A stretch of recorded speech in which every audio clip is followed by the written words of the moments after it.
There's a house style that's been keeping people cool in one of the hottest, most humid climates on Earth for over a century, without a single watt of air conditioning. It's called a Queenslander, and builders are now applying the exact same idea to barndominiums, lifting the whole structure into the air, so the wind does the cooling instead of your HVAC system.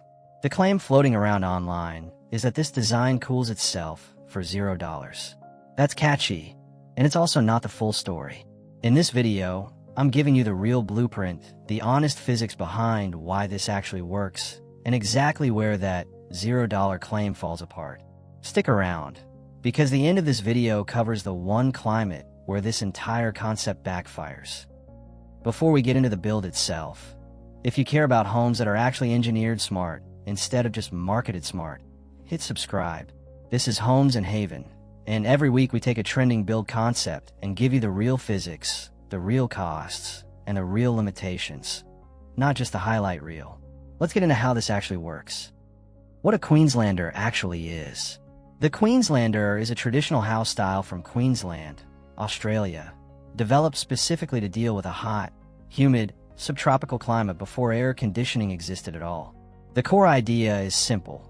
Lift the entire living space up on piers or stumps several feet off the ground, and let air flow underneath and around the house instead of letting the ground and the structure trap heat against it. Traditional Queenslanders pair that elevation with wide, shaded verandas that wrap the exterior, high ceilings that let hot air rise up and away from where people actually live, and large openable windows positioned to catch and funnel prevailing breezes straight through the house. None of this is decorative. Every one of those features exists to move air and manage heat without mechanical help. Applied to a barndominium, the concept translates surprisingly well. You keep the big, open, barn-style interior volume, but instead of sitting the structure on a slab at ground level, you raise it onto a pier or elevated foundation system, add a wraparound porch for shade, and orient your window openings to catch your site's actual prevailing wind direction. It's the same building, just engineered to work with the climate instead of fighting it. Let's get into the real building science, because this is where most content on this topic stays surface level. First, elevation removes ground heat radiation. A slab-on-grade home sits directly on soil that absorbs and re-radiates heat throughout the day, and that heat transfers into the floor and up into the living space, especially in warm climates. Lifting the structure several feet into open air removes that direct thermal contact entirely, and lets air circulate beneath the floor instead of heat building up against it. Second, cross-ventilation uses pressure differences, not just open windows. When wind hits one side of the building, it creates higher pressure on the windward side and lower pressure on the leeward side.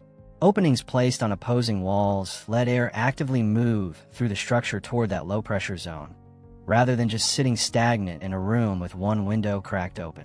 This only works, though, if your window placement is actually engineered around your site's real wind patterns.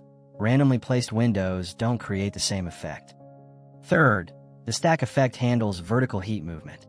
Hot air rises, high ceilings, and especially a ridge vent or clear-story windows near the roofline give that rising hot air somewhere to actually escape instead of pooling at the top of the room and slowly working its way back down. Combine that with cross-ventilation at a lower level pulling fresh, cooler air in, and you get continuous air movement without a single fan running. Fourth, and this is the detail most people miss, covered verandas and deep roof overhangs aren't just aesthetic. They shade the walls and windows directly, which matters enormously, because a shaded wall absorbs dramatically less solar heat than a wall in direct sun all day. Verandas also create a buffer zone of shaded, moving air right at the exterior walls, which measurably cools the surface temperature the interior wall is dealing with. Stack all four of these together: no ground heat, active cross-ventilation, vertical heat escape, and shaded exterior surfaces, and you get a structure that stays measurably cooler than an equivalent sealed box home, using nothing but its own shape and orientation. Here's the honest part, because cools itself for $0 is a real headline you'll see, and it needs context. In the right climate and site conditions, consistent prevailing breeze, moderate humidity, hot days that cool down meaningfully at night, A well-designed Queenslander-style, elevated home genuinely can stay comfortable for long stretches without mechanical cooling running at all. That's not an exaggeration. It's documented. It's why the style has survived over a century in its home climate. And it's the entire reason builders are reviving the concept now. But can stay comfortable without AC is not the same promise as will always cost $0 to cool. Here's where that claim gets stretched thin. In very high humidity climates without reliable wind, moving air alone doesn't remove enough moisture to actually feel cool, even if the temperature reads reasonably. Humidity is what makes heat feel unbearable, and passive airflow doesn't dehumidify the way an AC system does. On dead calm days with no breeze at all, cross-ventilation simply has nothing to work with, no matter how well your windows are placed.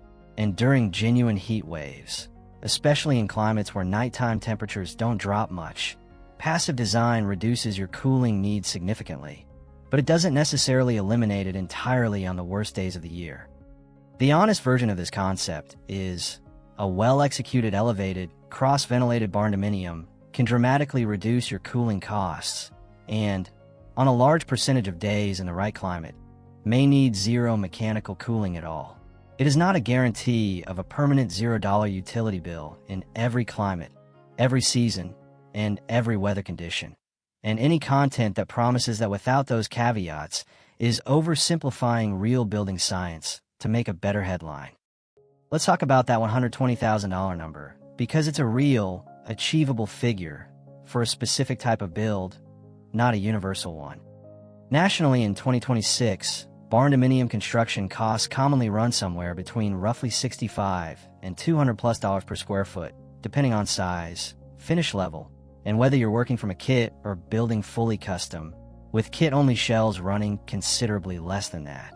A $120,000 total build lines up realistically with a smaller footprint, often somewhere in the 1,200 to 1,800 square foot range, built from a kit with basic, functional finishes rather than premium ones.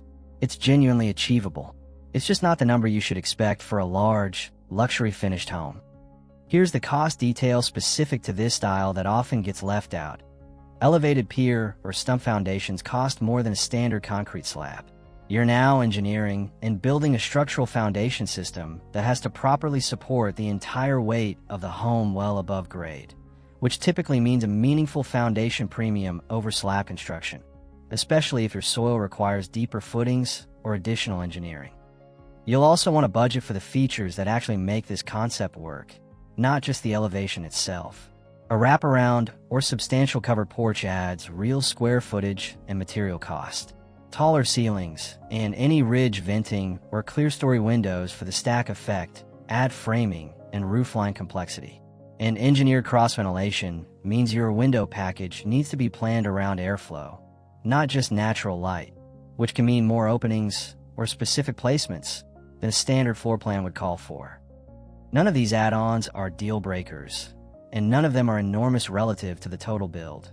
But a $120,000 quote for a basic slab-on-grade kit build, and a $120,000 quote for a properly elevated, cross-ventilated version of the same square footage are not quite the same scope, and it's worth asking your builder directly which one you're actually pricing out.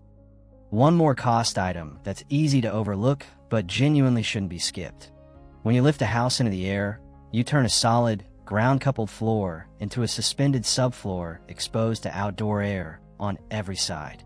In hot, humid climates, if that subfloor isn't properly air-sealed and insulated, ideally with closed-cell spray foam rather than an open, vapor-permeable product, warm, humid air circulating underneath will condense against the cooler underside of your interior floor.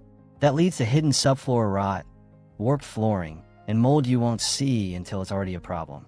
Budget for proper subfloor insulation and a vapor barrier as a real line item here, not an optional upgrade.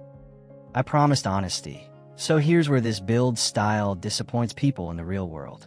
Window placement without an actual wind study is the most common mistake. Builders sometimes apply the big windows on opposite walls, without ever checking the site's actual prevailing wind direction, tree lines, or neighboring structures that could block airflow. The result looks like a Queenslander, but doesn't perform like one because the air simply isn't moving through it the way the design assumes it will.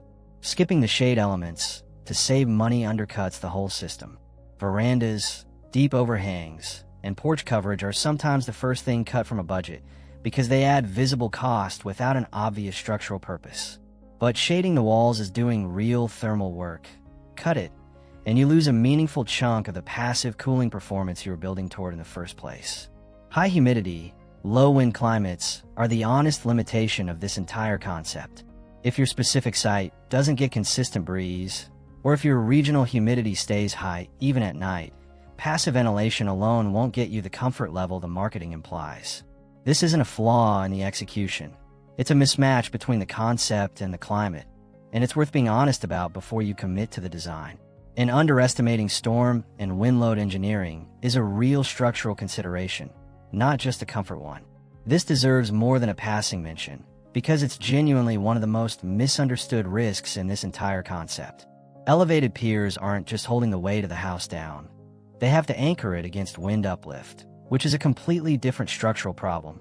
Standard barndominiums, especially post-frame or pole barn style builds, are already lightweight compared to masonry or heavy timber construction. Raise that lightweight structure into the air on piers, then add a wide wraparound veranda roof on top of it, and you've effectively built an aerodynamic wing. In a high wind event, the wind trying to lift the house off its piers can be a bigger structural challenge than gravity ever was. This has to be engineered specifically for uplift resistance, not just standard load-bearing capacity, particularly in hurricane or high wind zones, where skipping this isn't a comfort trade-off, it's a genuine safety risk. None of this means the concept doesn't work. It means it works exceptionally well in the right climate, with the right site-specific engineering, and it's dishonest to sell it as a universal, guaranteed solution that performs identically everywhere. Now, here's the climate I promised at the start of this video. The one where this entire concept doesn't just underperform, it actively backfires. Cold climates. Elevating a home strips away one of the biggest advantages a ground-level home has in winter: the earth itself. A few feet down, soil holds a natural, stable warmth, commonly somewhere in the 50-degree range, even when the air above is freezing. A slab-on-grade home benefits from that buffer every single day. An elevated home gives it up entirely, exposing the underside of the floor directly to sub-zero ambient wind instead. In a cold climate, that means real, measurable heat loss through the subfloor, and it means any plumbing running through that elevated, unconditioned floor space is now sitting directly in freezing wind, at real risk of freezing and bursting unless it's heavily insulated and heat-taped. None of that is impossible to engineer around, but it adds real complexity and real cost specifically to counteract a problem that a standard slab foundation simply doesn't have in a cold climate to begin with. If you're building somewhere with genuine winters, this specific concept is working against your climate rather than with it, and that's worth knowing before you fall in love with the design. So, who should actually consider this? If you're building in a climate with hot days but meaningful temperature drops at night and reasonably consistent seasonal breeze, much of the humid subtropical south, parts of the Gulf Coast, and similar climates worldwide, this concept can genuinely deliver a large share of its promised comfort with a real reduction in cooling costs, not just a marketing claim. If your site has minimal wind exposure, is boxed in by trees or neighboring structures, or sits in a climate with high humidity and little nighttime cooling, this specific concept is going to underdeliver relative to what you've likely seen online, and you may be better served by a more conventional, well-insulated, mechanically cooled design. And regardless of climate, this only works if you actually engineer it properly. A real site wind assessment, intentional window placement, genuine shade coverage, and a foundation system built for the elevation, not just a barndominium on stilts because it looks good in photos. That's the honest version of the elevated barndominium concept. The real physics behind why it works, the real cost behind the headline number, and the climates where it genuinely delivers versus where it falls short. If this gave you a clearer picture than the highlight reel version of this trend, do me a favor and subscribe. This is Homes and Haven. I put these breakdowns together because I'd rather you build with real information than a catchy headline. New videos like this one drop every week. Let me know in the comments. Does your climate actually get the breeze this concept needs? Or is this one better left for someone else's build? I read every comment, and it genuinely shapes what we cover next. Thanks for watching, and I'll see you in the next one.